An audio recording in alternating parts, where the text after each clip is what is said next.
as they come to the line. 45 minutes on the clock. Beautiful lineup as we've got them all 2 wide and 7 deep.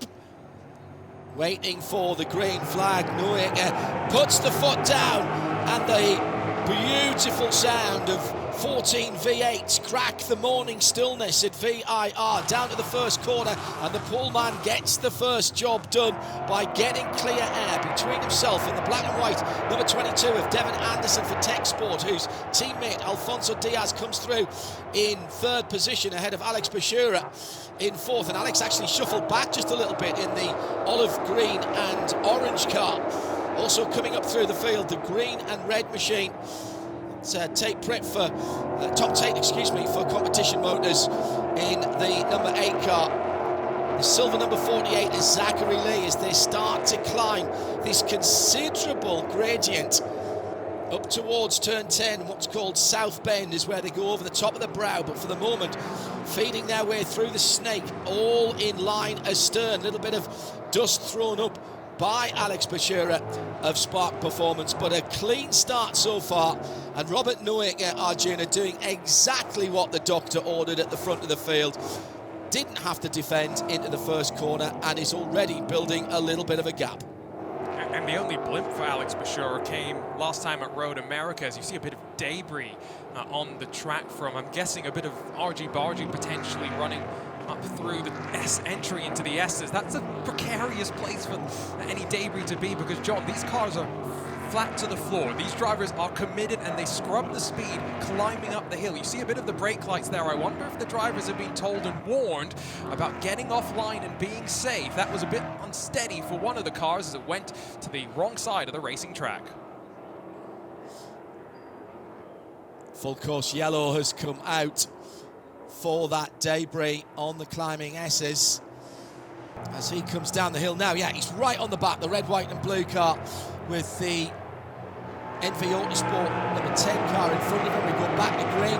Robert Noeke brings them back. He's got the restart nailed as well, but down the inside into the first corner, coming from a long way back, Devin Anderson in the number 22 with the black front on that mostly white car, turns in the left front wing, which was replaced, being a little different in colour to the rest of the livery, and that looked like Tom Tate, that's the second time I've done that today, going a little bit slowly and offline.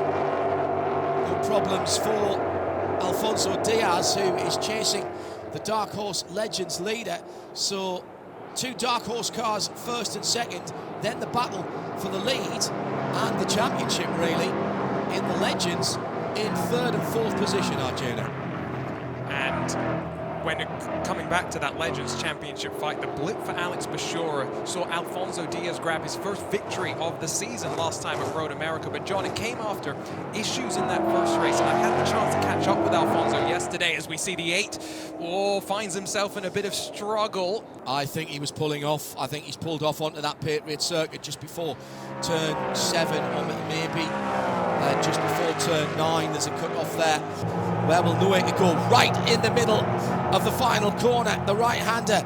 Little bit of a squirrely movement from the back end of the number 22 in second, the Tech Sport Devin Anderson driven car. He's not under threat at the moment, but Alfonso Diaz is in 3rd by one of the Dark Horse runners down the inside, the red, white and blue, number 18, Marcus Vento from McCumbin McAleer Racing. Alfonso might do well to let him go. That's not a battle for class position.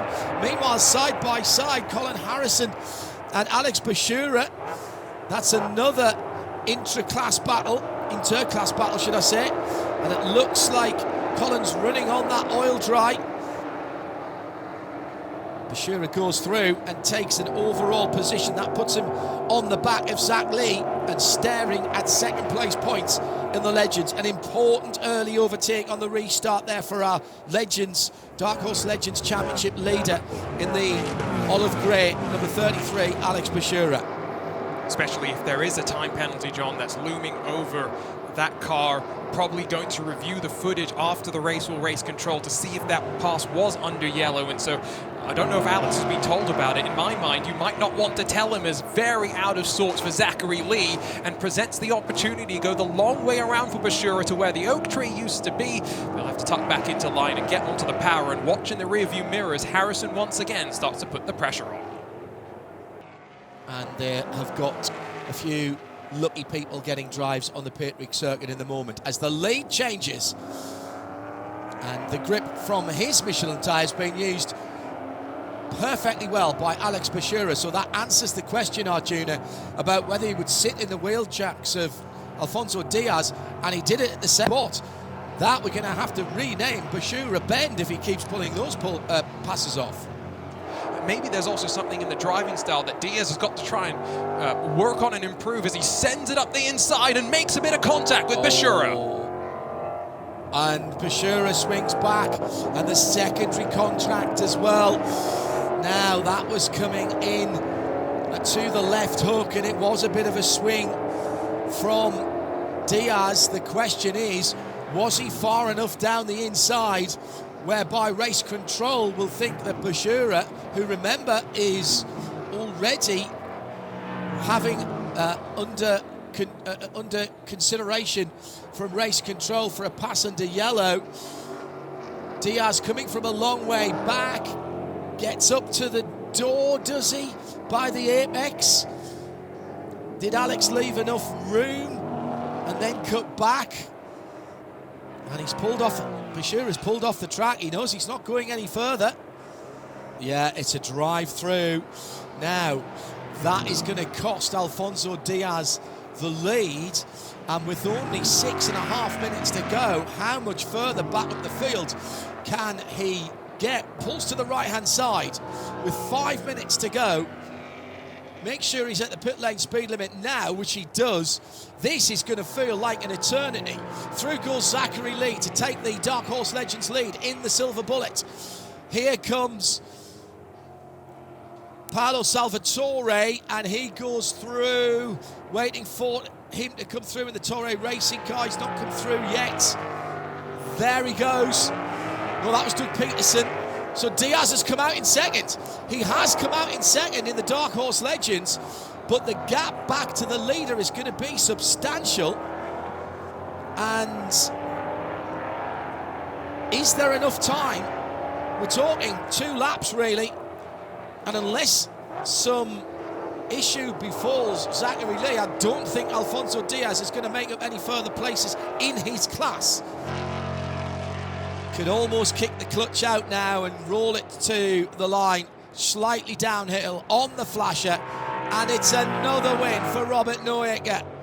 What a 2025 it's been. He starts off the VIR round with a perfect score, pole position, fastest lap, and the victory.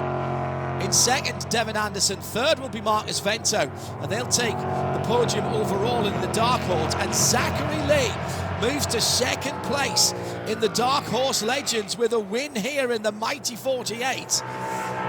The Silver Bullet comes through.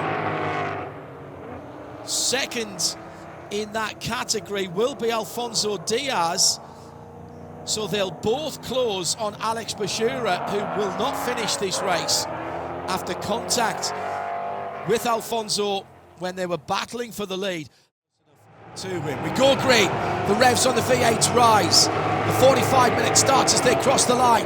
And down towards the first corner, there was a little bit of bumping and barging at the back, and we've already got 2 cars pulling off towards the side of the circuit. Now, we may be able to carry on here. Neuecker has got away and pulls away significantly from Devin Anderson. It's side by side behind as Sandy Satulo comes into third position ahead of Alfonso Diaz. Zachary Lee's had a bang from behind, and that I think was one of the cars that went off. That was the 2 cars that are off at the end of the pit lane as Doug Peterson for Peterson Racing Group, and I think it was Alex Buescher as well for Spark Performance, the number 33. I can't see either of those cars there, and we have gone full course yellow straight away. and Robert Nowinger has to do it again. When will he go? The answer is straight out of the final corner, but this leaves Devin Anderson an opportunity here. He's still just about in the draft. Will he be able to drag up and make a passing attempt at the first corner? He's closing down, moves slightly to his right, comes off the brakes, looks down the inside but can't get alongside, can't get the overlap. Third place for that, Sandy Satulo, Robert Nowinger car in the backup, and he's now side by side with Marcus Vento. Lovely manoeuvre by the Valvoline car, another classic livery, and that car now up the third, big slide through NASCAR Bend. Through the left hook then for the leader. Number 22, Devin Anderson, then must try to hold on the leader. As Arjuna told us, he's made some changes to the car. He thinks on a long green flag run he might have something for the man who's boss to the championship. He's just about holding on at the moment, round about half a second between first and second, same sort of gap between second and third. As Satulo tries round the outside at the horseshoe, now he'll do the cutback onto the inside part of the circuit. It puts him on the wrong side for turn number 4 though. Not quite. Yeah, you seem to think, Arjun, at that start it was people at the back getting a little over-enthusiastic and trying to get started early. Ooh, Satulo off the track, missed his braking point there, and he's not going to hold that, he's going to go around, and that's going to cost him 4th place, 5th place, 6th place as Zachary Lee goes through, 7th place, through goes Tate Pritt. Now he gets back onto the road, comes out, gets on the marbles, I think, here, and misses his braking point. Yeah, he's not bringing it back from there.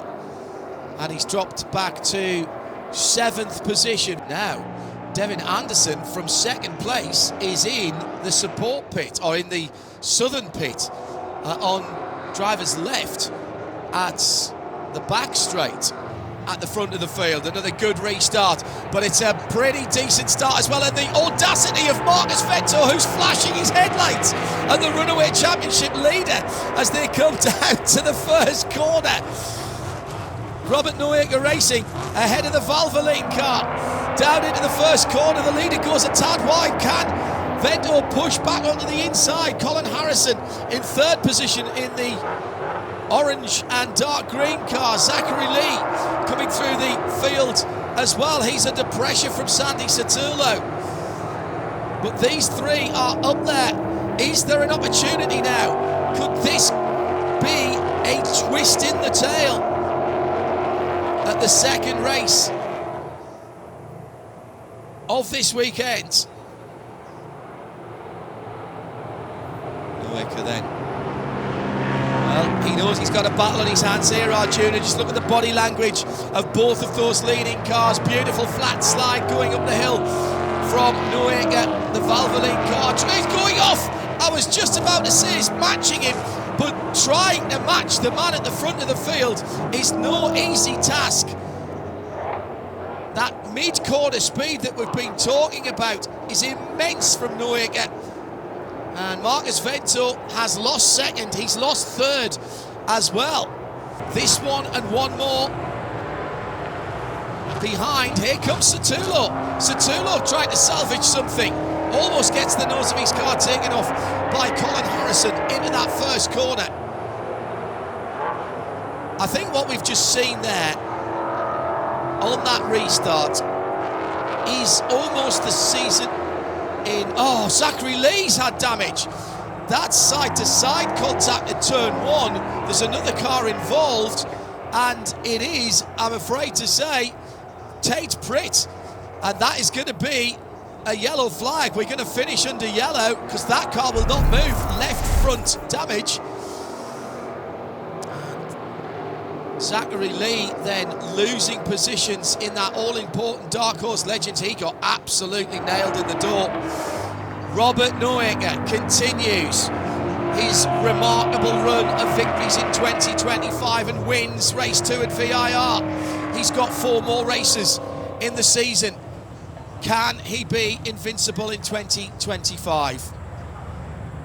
So all 3 of the R&R cars are on the podium. The big story, Zachary Lee bumped out of the lead of the DHL, the Dark Horse Legends race at the very last as we were going on to the second to last lap, and that will affect the championship in Legends. Robert Neuinger does the triple again, double triple this weekend, fastest lap, pole position and race win twice over, and Tom Tate takes the Dark Horse Legends. We'll see you at the Circuit of the Americas next time out.